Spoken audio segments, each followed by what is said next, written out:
초중고등학생의 1인당 사교육비가 지난해 역대 최고치인 29만 원을 넘어섰습니다. 학습지를 국어, 영어, 수학 이런 걸 좀 시키고 있고 약간 100만 원 미만 정도 좀. 국영수, 기초학력 모두 다 크게 떨어졌는데 특히 수학은 기초학력 미달률이 10% 넘게 치솟았습니다. 사교육은 점점 더 늘고 있는데 해마다 수포자가 증가하는 이유가 뭘까요? 알고 보면 우리 삶 가까이에 존재하는 수학. 흥미롭게 수준에 맞게 공부하는 방법, 지금 알아봅니다. 네, 우리나라의 시대 흐름과 상관없이 변치 않는 걸 꼽으라고 한다면 바로 교육열, 또 학구열이 아닌가 싶습니다. 네, 맞습니다. 세상이 바뀌면 교육 방법도 좀 달라져야겠죠. 네. 그래서 오늘은 새로운 공부 방법을 연구하는 분을 모셨습니다. 네. 차기령 대표 나오셨습니다. 네. 안녕하세요. 어서 오십시오. 안녕하세요. 네, 네, 차기령입니다. 네네. 네. 새로운 공부 방법을 연구한다고 하셨는데 네. 약간 좀 안 와닿습니다. 어떤 방법을 연구하신다는 말씀이신가요? 시대가 이제 많이 바뀌었잖아요. 네. 그리고 학생들은 조금 더 다양한 경험을 해야 되는 그런 시대적인 상황이 있는데 지금도 실은 좋은 대학 가고 또 원하는 성적을 받으려면 얘네들이 밥만 먹고 진짜 공부만 해야만 수학을 잘할 수밖에 없거든요. 네. 저는 너무 안타까운 거예요. 네. 길이 있는데 네. 그래서 그런 길을 지금 열심히 연구를 하고 있습니다. 한 그러니까 10년 정도 된 것 같아요. 연구한 지. 본격적으로 좀 이야기를 네. 나눠보도록 하겠습니다. 첫 번째 네. 주제는 교육 방법을 바꿔라 이 내용인데요. 네. 요즘 수학을 포기하는 학생들을 일명 수포자 이렇게 이야기하는데 네. 그런 학생들이 많은 이유가 뭘까요? 수학을 보통 이제 계단의 학문이라고 하잖아요. 첫 번째 계단을 밟아야 두 번째 계단에 올라갈 수 있고 이렇게 네. 단계적으로 갈 수 있는데 솔직히 학생들이 대부분 중간에 이제 방황을 좀 한단 말이에요. 뭐 초등학생이든 중학생이든 중간에 이제 좀 놀기도 하고 뭐 이제 관심도 안 갖고 뭐 다른 거에 전혀 다른 거 해볼 거야 그러다 다시 공부로 돌아오는 학생들도 많은데 네. 돌아왔을 때 이제 남들은 저기 올라가고 있는데 네. 뒤늦게 올라가려고 하니까 너무나 이제 그 빈틈이 많은 거죠.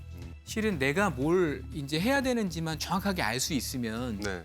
그걸 채워서 빨리 쫓아갈 수 있는데 학습량이 너무 많은 거예요. 네. 수학은 또 이렇게 딱 보면 처음부터 끝까지 막 옛날에 어른들 아시겠지만 앞부분만 하고 막 그러잖아요. 중간에 또 포기하고 네. 책은 또 두껍고. 그래서 저는 필요한 부분만 공부할 수 있는 시스템 또 내가 모르는 것만 공부할 수 있는 시스템을 굉장히 오랫동안 연구를 했습니다. 네. 그렇군요. 그 수포자들을 좀 줄이려면 어떻게 해야 되는 건가요, 그럼? 수포자를 잘 만나서 얘기를 해보면 수학을 싫어하는 게 아니거든요. 네. 수학을 두려워해요. 네, 왜냐면 앉아가지고 조금 해보려고 하다 보면 모르겠고 그렇죠. 그럼 이제 처음에 몇 개는 선생님한테 가서 질문할 수 있는데 이걸 밑도 끝도 없이 막 수백 개 수천 개를 질문할 수는 없잖아요. 그렇죠. 가장 좋은 방법은 모든 이제 문제랑 이런 내용들을 DB화하는 거예요. 네. 이 학생이 틀린 걸 보고 어떤 부분을 과거에 어떤 부분이 약한지를 알고 그걸 이제 대응을 하고 네. 또 미래에도 아예 대응을 해주는 거죠. 넌 앞으로는 이런 공부만 하면 돼. 네. 그러면 저는 학생들이 좀 많이 놀아야 된다고 생각을 해요. 네. 학창 시절에 어떻게 참 어려운 앉아가지고 말인데요. 놀면서 공부를 한다라는 거. 앉아가지고 공부만 할 수는 없잖아요. 네. 10대를 진짜 네. 독서실 학원에서만 보낼 수는 없잖아요. 네. 그거를 원하는 부모님들 실은 아무도 없거든요. 네. 근데 현실은 그렇게 하면 이제 성적이 안 나오니까 네네. 이제 학원도 보내고 공부만 하라고 하는 건데 네. 너무 학생들이 불쌍하잖아요, 실은. 네. 그래서 저는 시간은 줄이고 네. 네. 효율을 높이려면 네. 기술의 힘을 빌려야 된다라고 생각을 합니다. 기술의 힘을 빌려야 한다. 잘 이게 선뜻 안 와닿습니다. 네. 어떤 식으로 빌려서 어떻게 적용을 하면 수포자가 없어진다 이렇게 설명을 할 수 있을까요? 이걸 기기에서 풀리거나 디바이스에서 풀리거나 아니면 이렇게 종이에서 풀더라도 이걸 빨리 기계 시스템이랑 연동할 수 있는 네. 애들의 자료를 서버로 옮길 수 있는 거를 하면 지금 학생이 내가 어떤 상태인지 본인도 모르고 네. 교사도 모르고 부모님도 몰라요. 그러니까 학생이 어떤 상태인지 모르는 상태에서 완전히 깜깜이 공부를 하는 거거든요. 네. 네. 그러니까 이제 이 책 다 하면 그 다음 책하고 그 다음 책 다 하면 이 책하고 그냥 계속 그냥 업부터 없고 없는 거예요. 그 힘은 들고 효율은 안 나는 거거든요. 이 시스템에 빨리 서버에 연동을 해서 학생들이 어디가 약한지를 알면 그 부분만 하자는 거죠. 그리고 공부라는 거는 우선순위를 지키는 게 되게 중요하잖아요. 네네. 근데 우선순위를 잘 지키려면 어디가 약한지를 알아야 되니까 그렇죠. 그래서 저는 사람은 몰라도 시스템은 알 수 있다고 생각을 하는 겁니다. 네, 이제 두 번째 주제로 좀 넘어가야 될 것 같은데요. 두 번째 주제는 생활 속에 공식이 있다 이 내용입니다. 자, 대표님, 그 생활 속에 공식이 있다라는 이야기가 무슨 이야기입니까? 수학을 전 안타까운 게 대학 입시를 위해서 학생들이 공부한다고 생각하는 게 되게 안타까워요. 네. 네. 우리가 지금 눈에 보이는 게 실은 다 수학이거든요. 네. 예를 들면 드론 그러면 지금 중국이 유명하잖아요. 네. 근데 드론이 공중에서 이렇게 언제든지 네네네. 평행을 잡으려면 아. 핵심이 수학이거든요. 앞으로는 인공지능의 시대가 된다고 하잖아요. 네. 그러면 기본적으로 노동도 이제 먹고 살기 힘든 시대가 될 텐데 네. 그런 인공지능의 시대에 아이들이 살아남을 수 있는 방법은 네. 사고력밖에 없거든요. 네네. 네. 근데 그런 사고력과 창의력을 기를 수 있는 과목은 수학입니다. 애니메이션에도 공식이 있다고 하더라고요. 이건 어떤 부분에 들어간 거죠? 그 애플이라는 회사 누가 세웠죠? 스티브 잡스가 세웠잖아요. 네. 예. 근데 스티브 잡스가 자기가 세운 회사에서 쫓겨났죠. 이 나와가지고 가장 먼저 한 게 이 픽사라는 애니메이션 회사를 인수를 해요. 네네. 근데 이 픽사라는 애니메이션 회사를 인수한 게 좀 특이하잖아요. 원래 컴퓨터 쪽 하던 사람이. 네. 그리고 나서 전 세계에서 가장 유명한 수학자들을 고용을 해요. 네네. 그래서 뭘 했을까요? 전통적인 애니메이션 산업의 네. 이 근간을 바꿔버려요. 네네. 어떻게 했냐면 그 전까지는 누가 제일 셌냐면 디즈니가 잡고 있었거든요. 예. 근데 디즈니가 애니메이션을 만들 때는 결국 수많은 사람들이 다 손으로 그렸어요. 네네. 근데 스티브 잡스는 놀래실 수도 있는데 그림을 이 작은 그림을 기호로 바꿔버려요. 수학 기호로. 수학자들 이용해서. 네. 그러니까 이게 원래 없었던 건데 완전히 애니메이션계에 혁신을 가져온 거죠. 네. 그래서 한 장을 딱 그리면 확대를 하잖아요. 그럼 다 깨지잖아요. 네. 그 깨지는 걸 일일이 다 그리는 게 아니라 수학자들이 다 그걸 부드럽게 이어버려요. 네. 네. 수학 공식.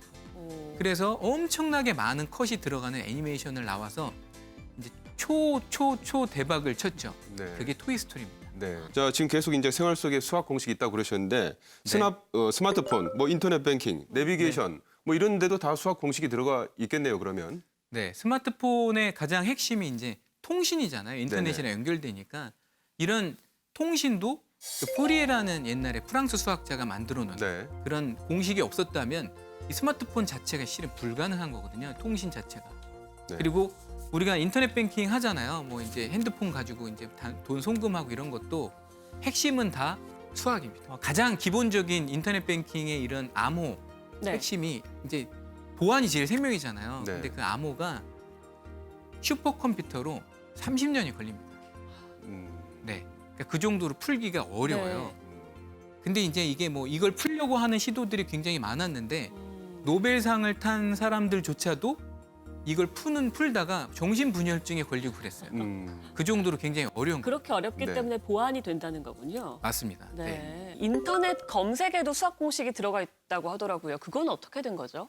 뭐 구글이라는 회사도 수학의 천재가 만든 거잖아요. 네, 네. 그 세르게이 브린이라는 네. 그 수학의 천재. 원래 수학과 출신이었어요. 나중에 이제 컴퓨터공학으로 바꾸긴 했지만 네. 그 이제 레리 페이지라는 친구랑 같이 이제 기숙사에서 둘이서 창업한 게 구글인데 네.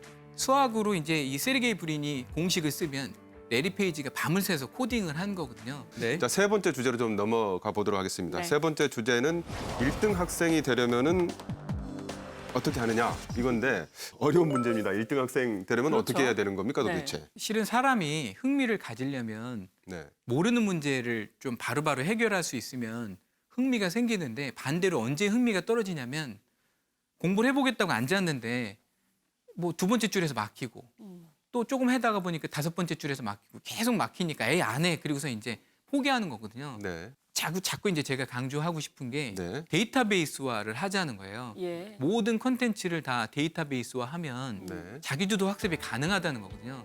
내가 모르는 문제가 있으면 그 모르는 문제만 인식을 시키는 거죠.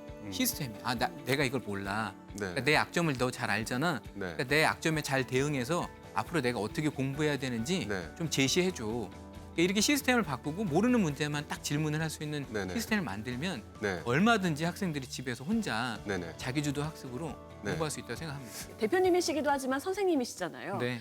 항상 수학에선 특히 틀린 문제를 또 틀리고 또 틀리고 이런단 말이에요. 네. 틀린 문제를 또 틀리지 않게 하는 법, 좀 그런 방법이 있다면 알려주시죠. 그냥 열심히 문제만 풀면 되는 거 아닌가? 아닐 것 같아요. 네. 그냥 제가 네. 보통 학생들이 공부하는 패턴을 보면 예. 문제집을 하나 풀어요. 네. 채점을 하죠. 틀린 문제가 있어요.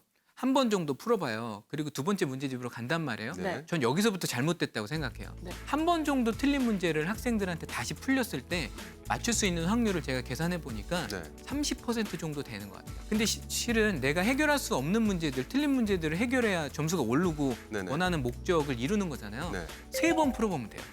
틀린 문제를 3번 풀기 전에 네네.